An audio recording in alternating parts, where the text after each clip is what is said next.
একটা জিনিস দেখাই, মানে পান্ডবা নির্জলা একাদশী করেছি আজকে দিদিবাড়ি, এখনও দিদিবাড়িতেই আছি। আর গতকাল আমি একটা গিফট পেয়েছি। কী গিফট দেখুন, এটা আমার দিদির শাশুড়ি দিয়েছে, মানে কী বলবো, জবের মালা। তো এই জবের মালা আমাকে বলেছে যে প্রতিদিন তুমি যতটা পারবে জব করবে, আর একাদশীর দিন একটু বেশি বেশি করে মানে 16 মালা জব করবে। তো এটা দিয়েছে, আমি ভীষণ খুশি।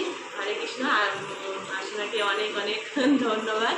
তো আমি কোনোদিন জবের মালা জব করিনি, তো এটা পেয়েছি, করবো, চেষ্টা করব।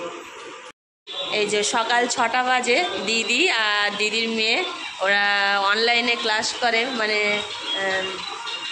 ওই যে ফোন রয়েছে, এই যে অনলাইনে ক্লাস করছে একদম 6টা থেকে আর 7টা পর্যন্ত অনলাইনে ব্যায়াম করে, ব্যায়ামের ক্লাস। তা এখন দিদি বাড়িতে 6টার সময় দেখাচ্ছি টাইমটা। মা দিদি প্রতিদিন ঠাকুরের পুজো টুজো দিয়ে তারপরে একটু ক্লাস করে, তো মা রয়েছে বলে মা পুজো দিচ্ছে।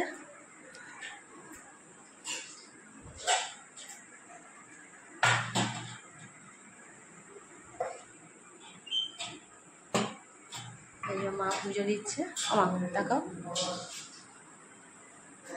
মা পুজো দিচ্ছে এদিকে। আর ওদিকে আবার আমার দিদির ছেলেরা পড়ছে, মাস্টারমশাই এসছে।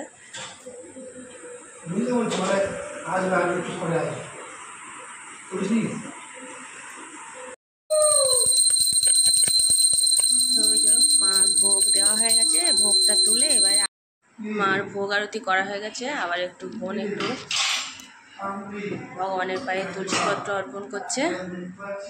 তো আমাদের যেমন সকালবেলা আগে স্নান করে আগে সবাই ভগবানের শরণাপন্ন হয়ে তারপরে আমার সমস্ত কাজে যাই, তো সেরা সবাই সেটাই করছে।